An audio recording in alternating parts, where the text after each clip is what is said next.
There was a time when Yuna could make an entire room fall silent just by lifting her hands.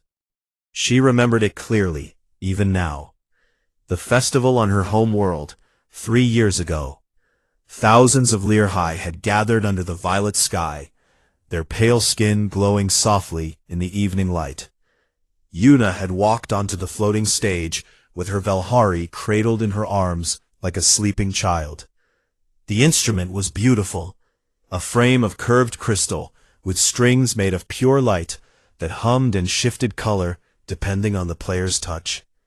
Playing it required all 4 arms, all 8 fingers moving together in perfect harmony. It was not just music. For the Learhai, it was the closest thing to speaking directly from the soul. Yuna had been 17 then, young, but already considered gifted. When she placed her fingers on the strings that night and began to play, the crowd went still. The melody rose like smoke, curling through the air, wrapping around every person in that space. Some closed their eyes, some wept. A few humans visiting the festival, traders mostly, stood at the back and listened with wide eyes, unable to fully hear the higher frequencies, but still somehow feeling them in their chests. That was the last time Yuna played for anyone. The accident happened 4 months later. A cargo shuttle malfunction. A falling beam.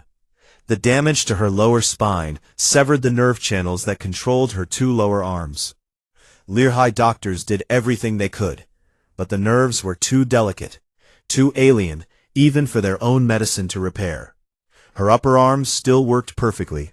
Her lower arms hung at her sides like forgotten things, wrapped in thin silver medical braces that did nothing except remind her of what she had lost. Now, 3 years later, Yuna sat in the dim cargo bay of her brother Duri's trade ship, docked at Orbital Dock 34. The station was enormous, a spinning city in deep space where dozens of species lived and worked and argued and traded. It was loud and bright and full of life, and Yuna hated every moment of it. She had not wanted to come. Duri had insisted. He said the trip would be good for her. A change of scenery, new people. But Yuna knew the truth. Duri was afraid to leave her alone back home. He had watched her spend months sitting in her room, staring at walls, refusing to eat some days. So he brought her along, and Yuna let him, because fighting about it required energy she did not have. The Velhari sat in its case on the floor beside her. She did not know why she still carried it. Habit, maybe, or punishment. She opened the case. The crystal frame caught the dim light of the cargo bay and threw small rainbows across the metal walls. The light strings were inactive, waiting for a player's bioelectric touch to wake them. Yuna stared at the instrument for a long time. Then, slowly, she reached out with her upper arms and placed her fingers on 2 of the strings. They lit up, soft gold and pale blue. A note rang out, thin and incomplete. She moved her fingers, trying to form a simple chord, but the Velhari needed 4 hands. 2 hands could only produce fragments, broken pieces of something that used to be whole. The sound that came out was like hearing someone try to speak with half their mouth closed. The shape of the melody was there, but the soul was missing. Yuna tried for several minutes. Each attempt sounded worse than the last. The notes clashed and wobbled and fell apart. Finally, she pulled her hands away and closed her eyes. "I can't play anymore," she whispered to no one. She shut the case and pushed it under the cargo bench. She had used up all her tears a long time ago. Outside the cargo bay, a human man named Teho was lying on his back, underneath a broken docking clamp, cursing quietly at a stripped bolt. He was a mechanic, one of the station's best, though he would never say that himself. He was 31, with rough hands covered in old scars and engine grease. And he had the kind of face that looked tired, even when he smiled. He wore a faded gray jumpsuit with the station's logo on the shoulder, and a tool belt that weighed more than some small children. Taeho had been assigned to fix the clamp near Docking Bay 7, where a Learhigh trade ship had reported a locking malfunction. Simple job. 20 minutes, maybe 30. He was halfway through when he heard it. A sound. Faint. Coming through the thin walls of the cargo bay beside him. Music. Or something trying to be music. It was fragile and broken. Like a bird with a damaged wing, trying to fly. Notes that started with beauty and collapsed into silence. Then a pause. Then another attempt. Then another collapse. Then nothing. Taeho lay still under the clamp, wrench in hand, and listened to the nothing. It was the loudest silence he had ever heard. He did not know who was playing. He did not know what instrument it was. But something about that broken sound reached into a place inside him that he usually kept locked. He thought about his mother. She had been a painter, not famous, not professional, just a woman who loved color and light and the way a brush felt in her hand. After the factory accident that took 3 of her fingers, she never painted again. She said she couldn't. She said it wasn't the same. She put her brushes in a box and put the box in a closet and never opened it. She lived for 12 more years after that, but some part of her stayed in that closet with the brushes. Taeho had been 14 when she stopped painting. He was 14 when he learned that a person could be alive and still lose the thing that made them feel alive. He finished the docking clamp repair in silence. He filed his work report. He ate dinner alone in the mess hall, pushing noodles around his plate. He went back to his small workshop on level 6, where half-finished projects and salvaged parts covered every surface. He sat down at his workbench. He opened the station's shared medical and cultural database on his screen. He typed in Learhigh species, nervous system, spinal nerve damage. The search returned thousands of results. He started reading. It was past midnight when Taeho finally leaned back in his chair and rubbed his eyes. The information was dense and complex, and full of words he didn't fully understand. But one thing was clear. Learhigh medicine had declared this kind of nerve damage permanent. No treatment, no cure. Case closed. Taeho stared at the screen for a long time. Then he opened a new file, titled it Project, and began writing notes. He didn't know yet what he was going to build. He didn't know if it was even possible. But he knew one thing with the kind of certainty that settles into a person's bones and refuses to leave. He was not going to let that sound stay broken. Taeho found Duri in the trade hall the next morning. The Learhigh man was tall, taller than most humans, with the same pale violet skin as his sister, though his bioluminescent markings were darker, almost purple, and they pulsed slowly when he spoke. He was negotiating a price for mineral cores with a Bravani merchant, and did not look happy to be interrupted. "Excuse me," Taeho said. "You're the captain of the Learhigh ship in Bay 7? Duri looked down at him. Learhigh eyes were large and dark, like deep water, and right now they held the warmth of a frozen lake. "I am. The docking clamp has been repaired. Yes, we received the notification." "Yeah, that's done. I wanted to ask about something else." Taeho paused, choosing his words carefully.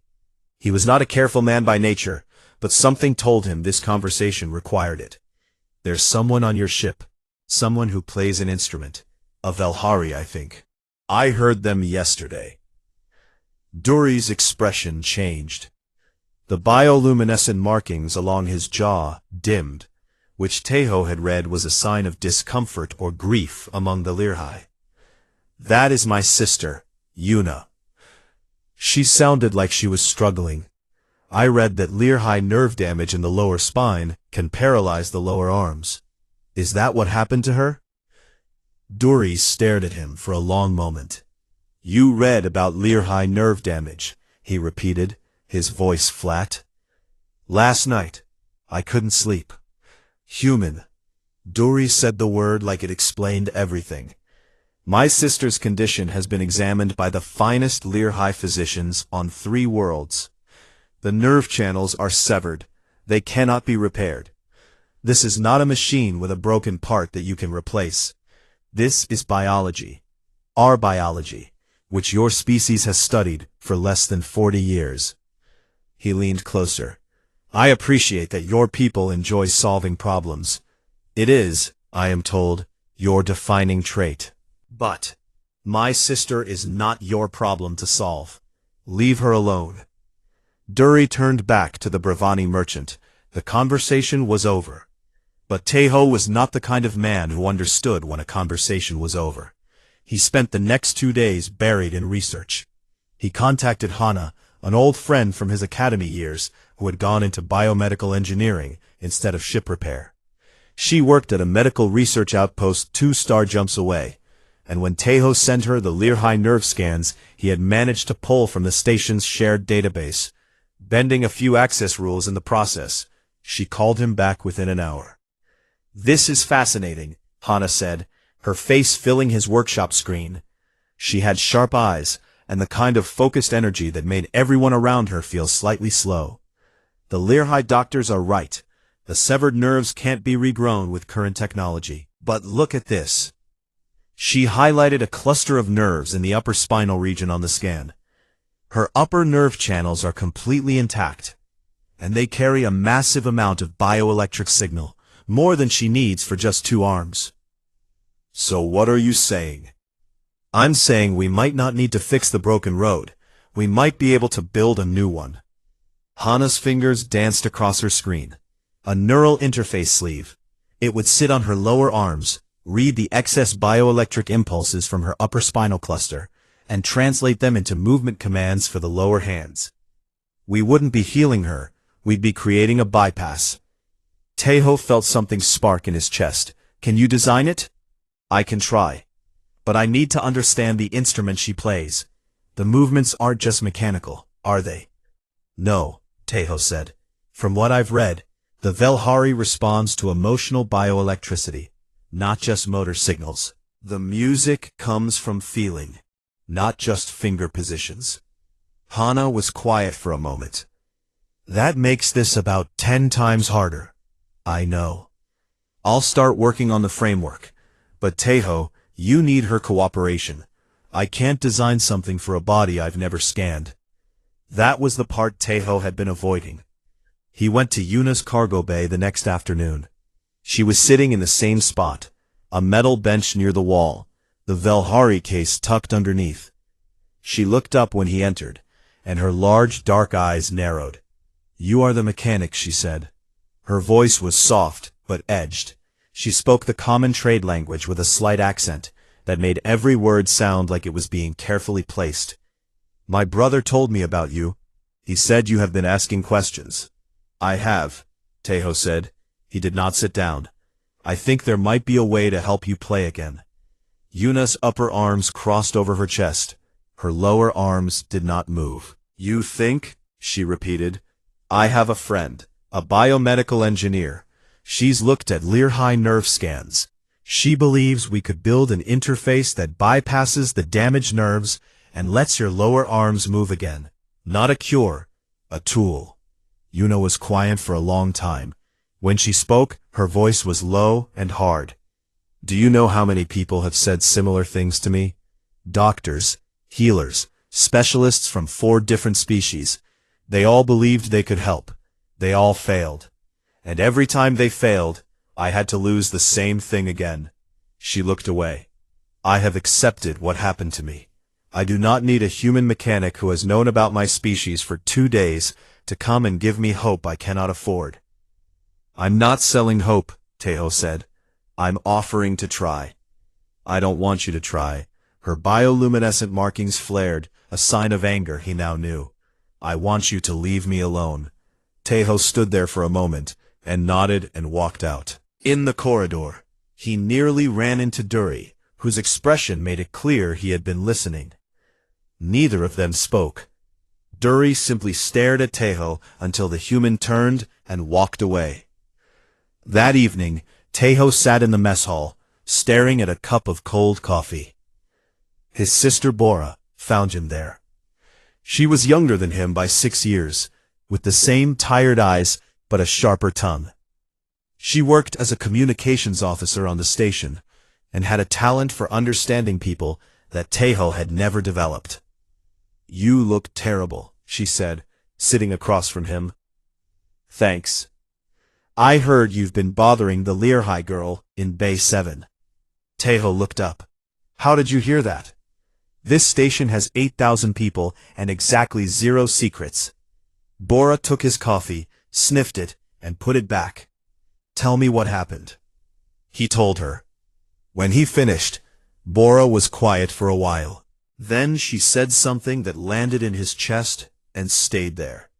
"You're treating her like an engine, Taeho, like something that's broken and needs repair. But she's not broken. She's grieving. And there's a big difference between the two.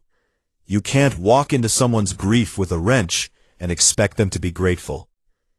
Taeho opened his mouth, then closed it.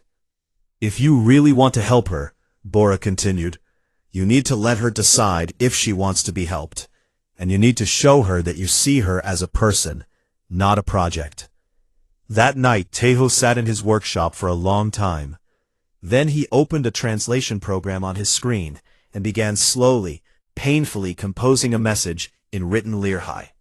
The grammar was terrible, the characters were clumsy, but the meaning was clear. He printed it on a small piece of paper, walked to the cargo bay, and slid it under the door.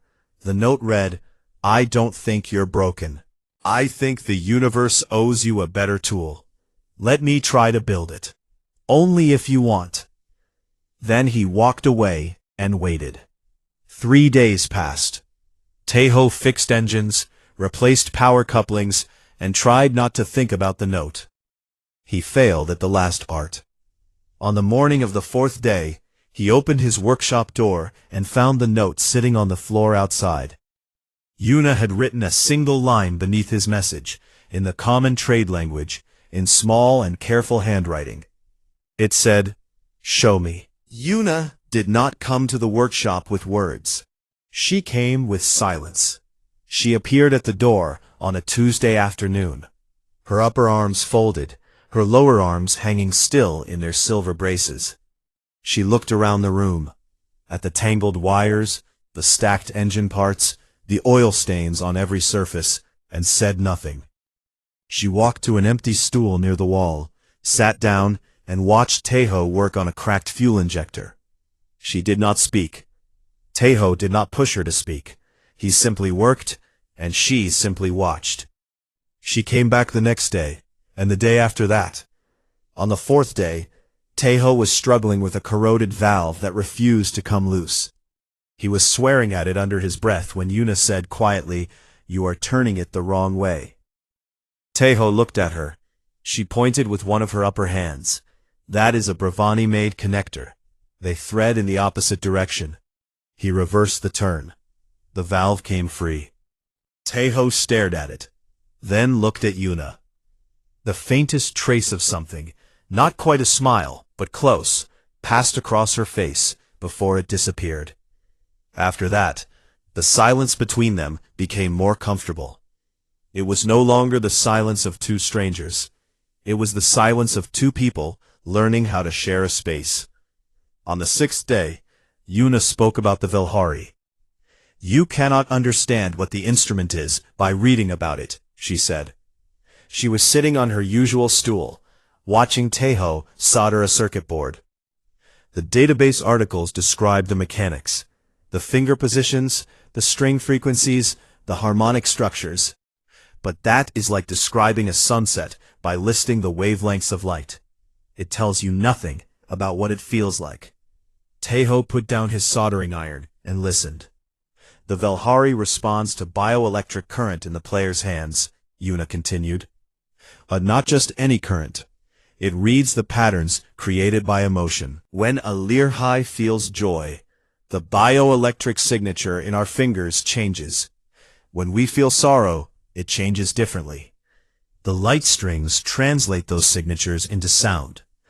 That is why two players can press the same strings in the same positions and produce completely different music. The instrument does not play notes, it plays the person. Taeho understood then why this was so much harder than he had thought. A simple prosthetic could move fingers. But making fingers that carried emotional electricity, that was something else entirely. What does it feel like, he asked. When you play? Or when you played? Yuna was quiet for a long time.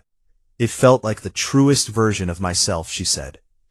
Every feeling I could not put into words, the Velhari could say for me. When I played, I was not separate from the music. I was the music. She looked down at her motionless lower arms. And now, I am silence. Taeho nodded slowly. Okay, he said. Then we don't just need to move your fingers. We need to move your feelings through them. Yes. That's going to be very hard. Yes. I'm going to try anyway. Yuna looked at him. I know, she said. That is why I keep coming back. Hana arrived at the station 2 weeks later, carrying 3 cases of equipment and a look of fierce determination. She was smaller than Taeho remembered, but she filled the workshop with an energy that made everything feel slightly more possible. She scanned Yuna's arms, her spine, her bioelectric field. She asked hundreds of questions. Yuna answered them all with a patience that surprised even herself. The 3 of them began to work. The design was complex. The exo sleeves would be lightweight frames that wrapped around Yuna's lower forearms and hands, made from a biocompatible alloy that would not irritate Lirhai's skin. Inside, a network of microsensors would connect to contact points along Yuna's upper spinal cluster, reading the excess bioelectric signals that her intact upper nerves still produced. A tiny processor, no bigger than a grain of rice, would translate those signals into movement commands, sending them to small actuators in the sleeve's finger joints. But the critical challenge was the emotional layer. The processor had to distinguish between a motor command, move this finger here, and an emotional signature, this note should carry sadness. Hana spent nights staring at bioelectric readouts, trying to map the difference. Taeho built and rebuilt the physical frames 6 times, each version lighter and more precise. Yuna taught them both, explaining the nuances of Lirhai emotional bioelectricity with a clarity that came from years of intimate understanding. They argued, frequently. Hana and Taeho disagreed about materials. Taeho and Yuna disagreed about priorities. Yuna and Hana disagreed about calibration methods. But the arguments were productive, the kind that happen when people care deeply about the same thing from different angles. After 5 weeks, the first prototype was ready. The sleeves were silver and elegant, shaped to follow the natural curves of Lirhai forearms. Yuna held them in her upper hands and studied them for a long time before allowing Hana to attach them. The contact points pressed gently against her skin. The microsensors hummed to life, syncing with her bioelectric field. The tiny processor blinked, once, twice, then settled into a steady green glow. Yuna looked at her lower hands. She concentrated. The fingers twitched. Then, slowly, they moved, closing, opening, spreading apart. Yuna made a sound, a small gasp that she could not hold back. Her lower fingers had not moved in 3 years. Try the Velhari, Hana said, her voice carefully controlled. Taeho brought the instrument from the cargo bay. He placed it on the workbench, and the crystal frame caught the workshop light. The light strings shimmered, dormant, waiting. Yuna placed all 4 hands on the strings. The upper hands moved with their old grace. The lower hands moved with the sleeve's guidance, functional, responsive, obedient. She pressed the strings. Sound came out, notes, chords, a simple progression. It was technically correct. The pitch was right. The timing was adequate. The harmonics aligned. But the music was dead. The notes had no warmth, no texture, no feeling. They were sounds arranged in the right order. like words spoken by someone who knew the language but had never felt anything in it. The sleeves could move Yuna's fingers, but they could not carry her heart through them. Yuna played for 3 minutes. Then she stopped. She placed her upper hands flat on the workbench and stared at the instrument. Her bioluminescent markings dimmed until they were nearly invisible. "This isn't playing," she said. Her voice was barely above a whisper. "This is pretending." Hana looked at Teiho. Teiho looked at the floor. The silence in the workshop was heavy and thick and tasted like failure. Yuna stood up and walked toward the door. Teiho wanted to say something, anything, but the words stuck in his throat. She was almost at the door when he finally spoke. "My mother was a painter," he said. Yuna stopped. She did not turn around, but she stopped. "She lost 3 fingers in an accident when I was 14. She tried painting with her other hand for a while. She said it wasn't the same. She said the paintings felt wrong, like copies of what she used to make. So she stopped. She put her brushes away and never took them out again." Teiho paused. "She lived for 12 more years after that, but I don't think she was ever fully alive again. And I've spent every day since she died wondering what would have happened if someone had told her the right thing at the right time." Yuna still did not turn around. "It won't be the same," Teiho said. "I can't give you back what you had. No one can. But maybe it doesn't have to be the same to be real. Maybe it just has to be yours." The workshop was quiet. Yuna stood at the door for a long time. Then she said, without turning, "Why do you care so much about this? About me? You don't know me." Teiho thought about it. He could have said something about engineering or problem-solving or human nature, but those would have been lies, or at least incomplete truths. So he said the only honest thing he had. Because someone should. Yuna stood there a moment longer. Then she walked out into the corridor, and the door closed behind her. And Teiho was left alone, with a failed prototype, and the echo of music that almost was. He did not clean up the workshop that night. He sat at his bench and stared at the exosleeves and thought about everything they had gotten wrong. And somewhere in the thinking, between the frustration and the exhaustion, a new idea began to form. Small and fragile, like a seed in dark soil. Maybe they had been building the wrong thing. Maybe the goal was never to replace what Yuna had lost. Maybe it was to help her find something she hadn't discovered yet. Yuna came back to the workshop 5 days later. She did not explain the absence. Teiho did not ask. She sat on her stool, and he handed her a cup of Lear tea, purchased from a trader on level 3, brewed badly, but warm, and they began again. This time the approach was different. "We were trying to copy what you used to do," Teiho said, standing at the workbench where the failed prototype lay in pieces. "We were trying to make the sleeves mimic your old playing exactly. But the sleeves aren't your arms. They'll never be your arms. So maybe we should stop pretending they are." Yuna held the tea in her upper hands and looked at him. "What do you mean?" "I mean, what if the sleeves don't try to replicate your old technique? What if they become something new? Your upper arms still play the traditional way. The sleeves handle the lower hands differently. Not worse, just different. They respond to your bioelectric signals, but they interpret them through the processor in their own way. The sound that comes out won't be what you made before. It'll be something that only you, with this instrument and these sleeves, could ever make." Hana, who had been listening from behind a stack of circuit boards, leaned forward. "He's right. We've been treating the emotional translation layer as a problem to solve. How to make it perfectly match the original signals. But what if we treat it as a feature instead? The slight differences in how the sleeves interpret your emotions could create new harmonic textures, new colors of sound." Yuna was quiet for a long time. The bioluminescent markings on her arms pulsed slowly, a sign of deep thought among the Lear. "You are asking me to play a different way," she said. I'm asking you to play your way, Taiho said, whatever that turns out to be. It was the hardest thing anyone had ever asked of her. Harder than accepting the injury. Harder than giving up. Because this required something she had protected herself from for 3 years. It required her to want something again. She finished her tea. She set the cup down. Redesigned the sleeves, she said.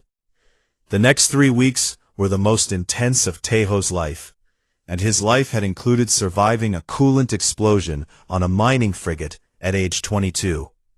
Hana reworked the processor's translation algorithms from the ground up, creating what she called a hybrid interpretation model.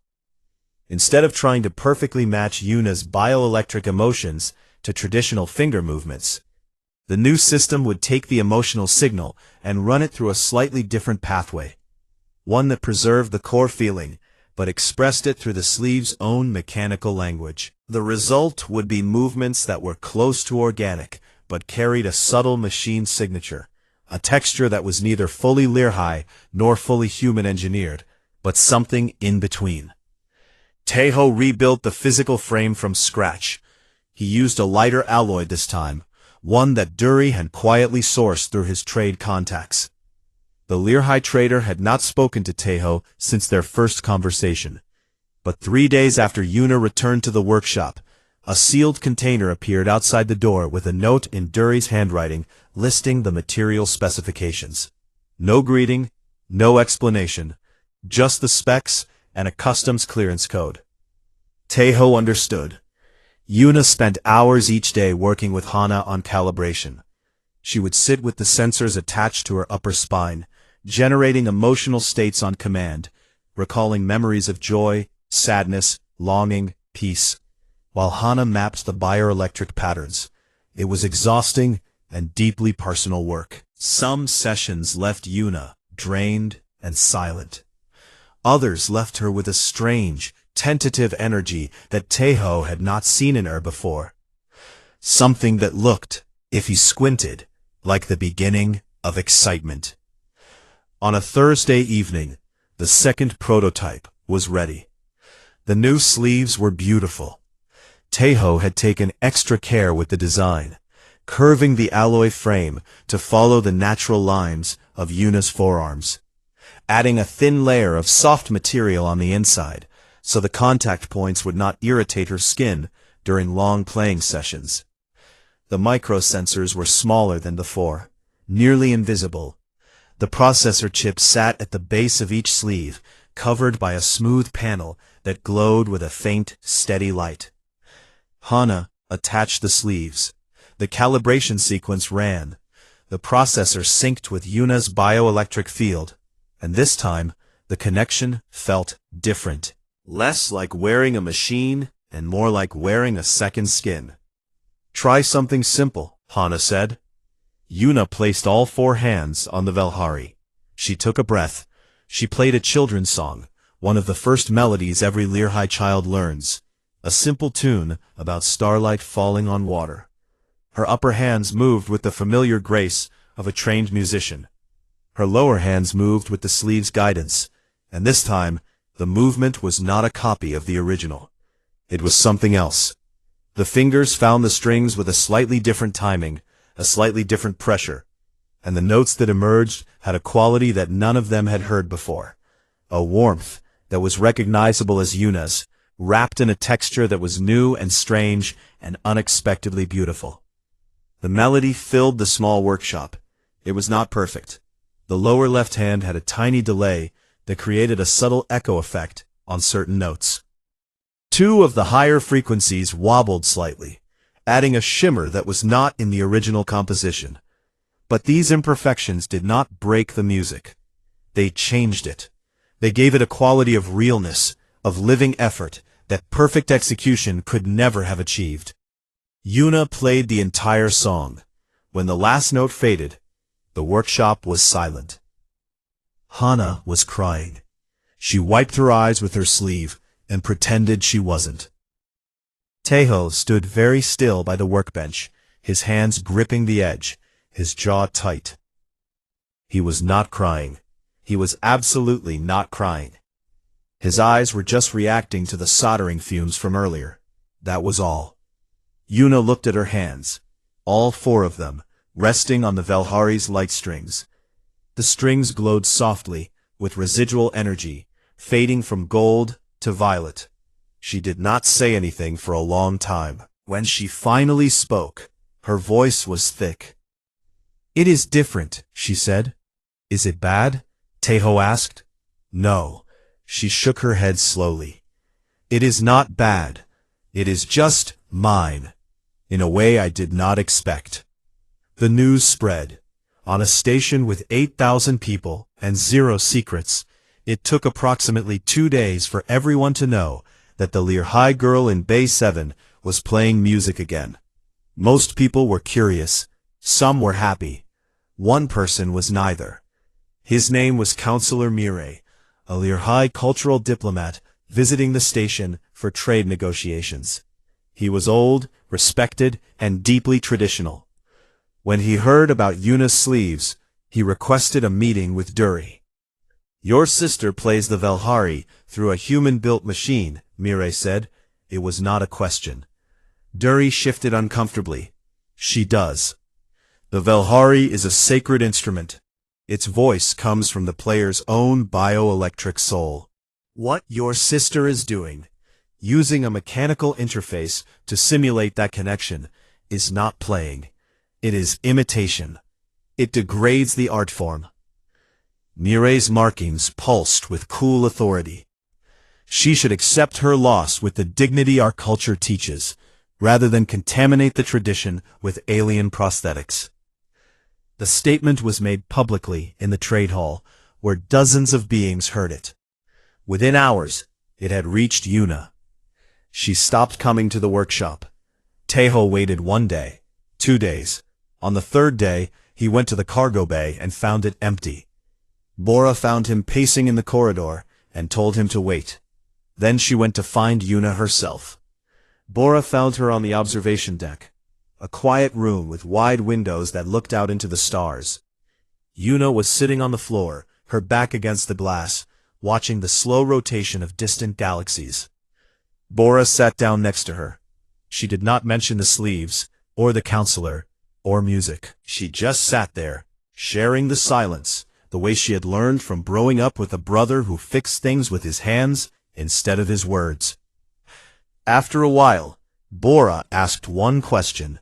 "When you played that children's song in the workshop, what did you feel?" Yuna did not answer immediately. The stars turned slowly outside the window. A cargo ship drifted past, its running lights blinking green and white. "I felt like myself again," Yuna said. "Not the old version of myself, not a copy. Something new. Something that knows what it lost and still chose to keep going." Bora nodded. "Then isn't that the whole point?" Yuna looked at her. Bora looked back, steady and calm. The next morning, Yuna walked into Taeho's workshop. He was elbow-deep in a gearbox, grease up to his shoulders. He looked up and saw her standing in the doorway, the Velhari case in her upper hands. The last 3 weeks were quiet ones. There were no arguments, no grand breakthroughs, no dramatic failures. There was only the slow, patient work of making something good into something ready. Taeho recalibrated the sleeves every morning, adjusting the micro-actuators by fractions of a degree based on the previous day's playing session. Hana refined the emotional translation algorithms, smoothing out rough edges while being careful not to sand away the beautiful imperfections that made the sound unique. Yuna practiced. She practiced the way she had practiced as a child on her homeworld, not with intensity, but with patience. She played simple melodies until they felt like breathing. Then she played more complex ones. Then she began to compose. That was the part none of them had expected. Yuna started writing new music. Not arrangements of traditional Lehigh compositions, but original pieces that used the hybrid technique the sleeves allowed. She discovered that the slight delay in her lower left hand, could be used intentionally, creating a layered echo effect that traditional four-armed playing could never achieve. She found that the wobble in the higher frequencies, when controlled, added a shimmering quality to sustained notes that sounded like light refracting through water. She was not playing despite the sleeve's limitations. She was playing because of them.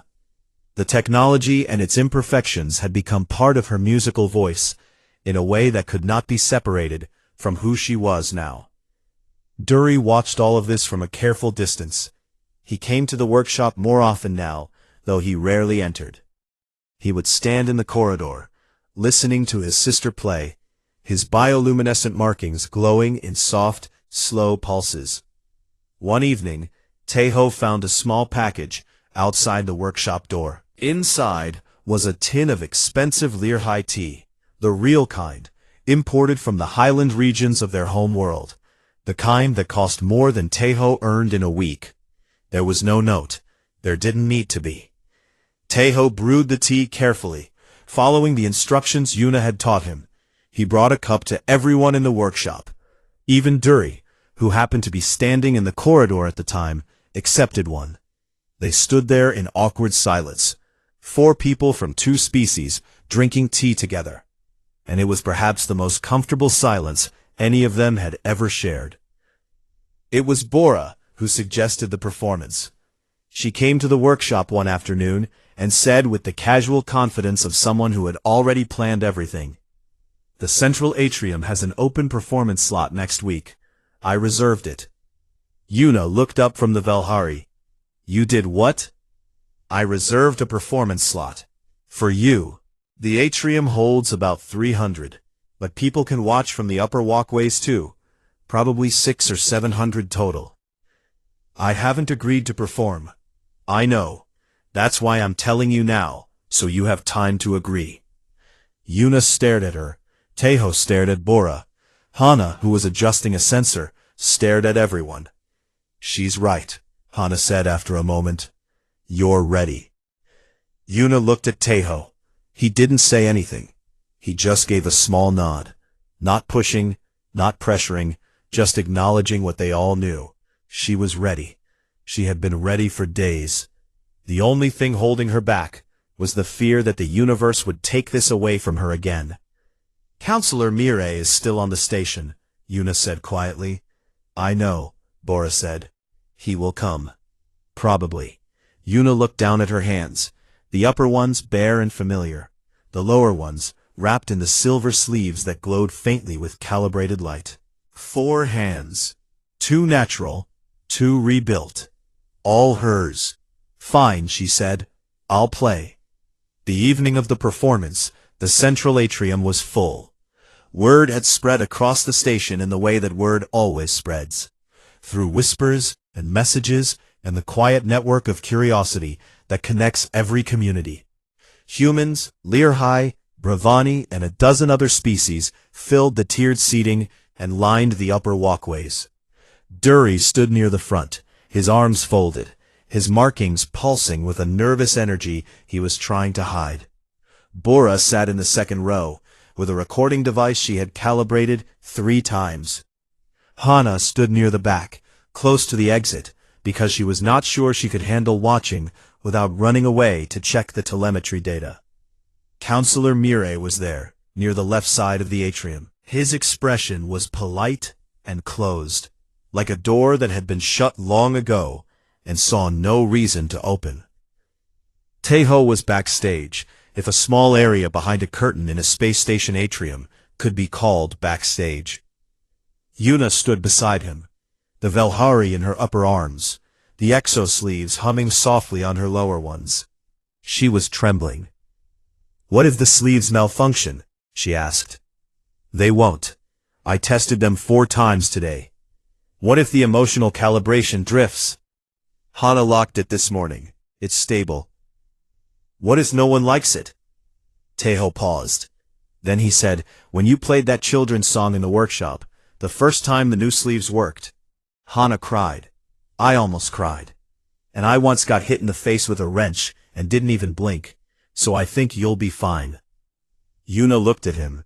For the first time since he had known her, she smiled. It was small and brief, and slightly crooked, and it was the most beautiful thing Taeho had ever seen that was not an engine. "Thank you," she said, "for not giving up." "Thank yourself," he said. "You're the one who came back." She walked out into the atrium. The murmur of the crowd faded to silence. Yuna stepped onto the small raised platform in the center of the space and placed the Velhari on its stand. The crystal frame caught the atrium's light, and the dormant light strings shimmered, waiting. Yuna raised all 4 arms. The upper ones moved with the natural brace of a born musician. The lower ones, guided by the silver sleeves, rose in smooth unison, their faint glow matching the rhythm of her pulse. She placed her fingers, all 8 of them, on the strings, and she played. The piece she had chosen was not traditional. She had composed it herself during the weeks of rebuilding. Sitting in the workshop, surrounded by engine parts and schematics and empty teacups. She had named it in the Lirhai language, a word that translated roughly to the shape of what remains. The music began softly. Her upper hands played a melody that was purely Lirhai, ancient harmonic structures, the kind that had been passed down for centuries. It was familiar and warm, like a voice from home. Then her lower hands entered, and the sound changed.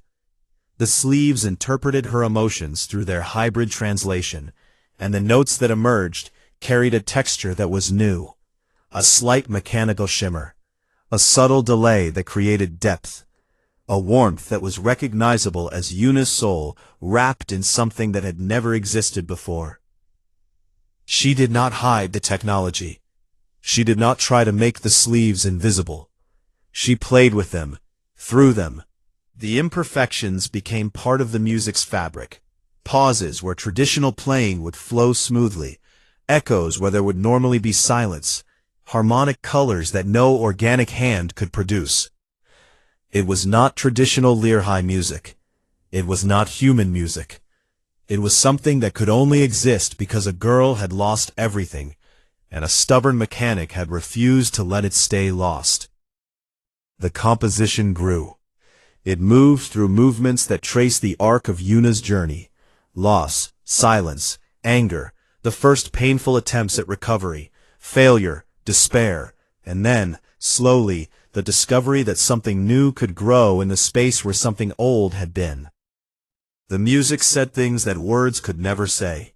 It said that grief and beauty could occupy the same space, that a thing could be broken and whole at the same time, that starting over was not the same as giving up. All 4 hands, working together in a passage of such complexity and feeling that the atrium seemed to hold its breath. The upper hands and the lower hands were not playing the same way. They never would. But they were playing together, and the music they made was complete. When the last note faded, the atrium was silent. Then the applause began.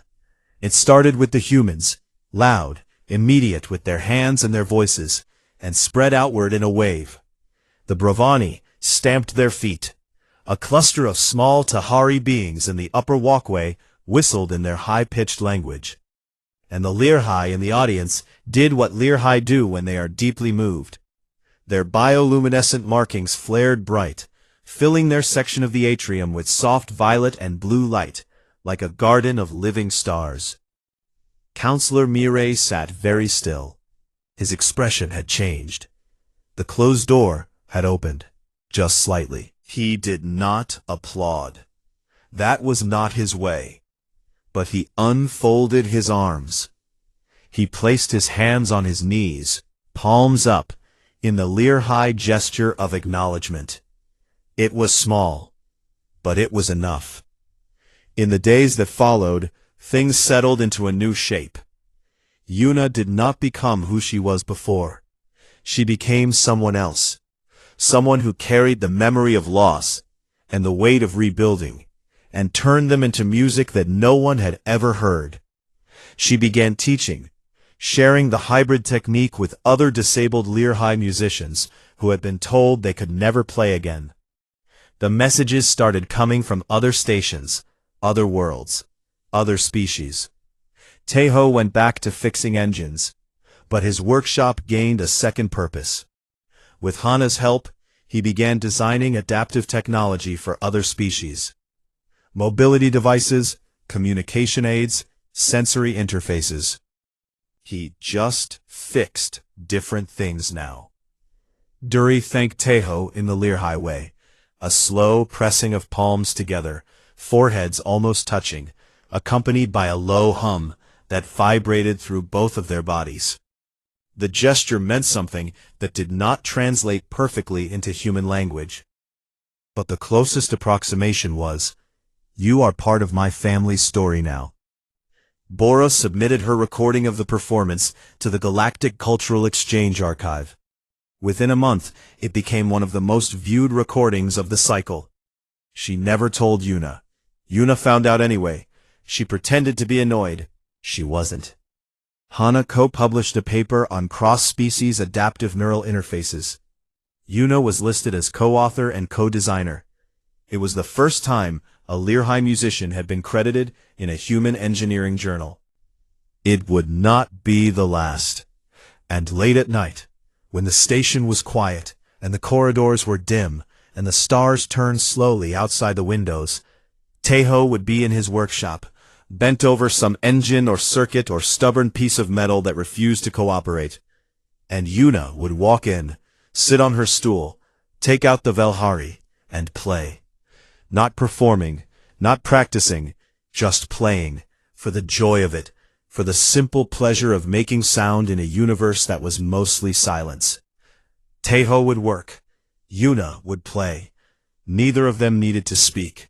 The workshop would fill with light from the Velhari strings, and sound from the music that should have been lost, and warmth from two people who had found in each other the stubborn belief that some things, the important things, are always worth rebuilding. The stars turned, the music played, and in a small workshop at the edge of known space, the silence was finally, beautifully, full.